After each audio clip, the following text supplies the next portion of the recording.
ndabyutse ndebamira ntekereza face, ndebye face ndibuka Facebook, mfata phone ndicara mfungura Facebook nk'ibisanzwe mbona message ngo narabuze. Igitangaza si message mbona ahubwo yohereje niba untunguye. My ex twatandukanye kera komero ni ikorosi rya Rwamara.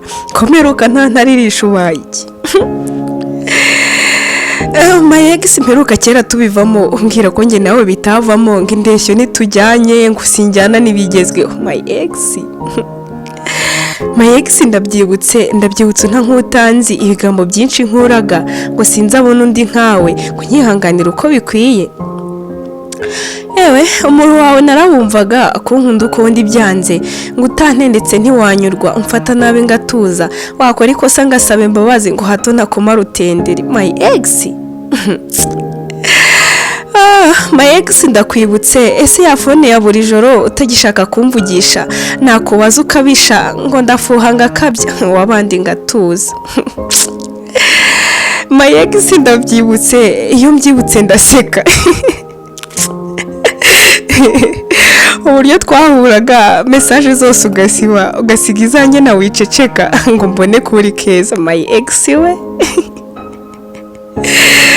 My ex uransetsa iyo nibutse ya message ndende umbwira ngo urumva urushye ngo dushyiremo pose tuzasubira ngo gukunda birakuvuna nkaho urwikoreye ku mutwe cyokora agiraga amanyanga.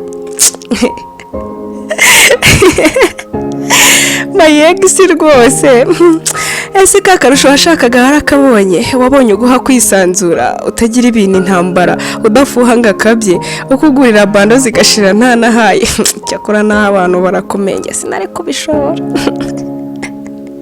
My ex ndabyibutse umbwira ngo urandetse ukarenzaho amagambo ngo ngize igihombo mu buzima ngo nyifurije kuzabona undi ngo mwiza nkunda by'ukuri ngo utazambeshya ngo uzankunda ukondi. Oroze kwese abantu usabeshya nkawe.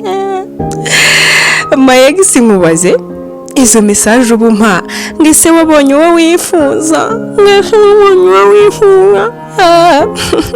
ese ugira ngo dusoze twose twagushije ishyano cyari riragwira.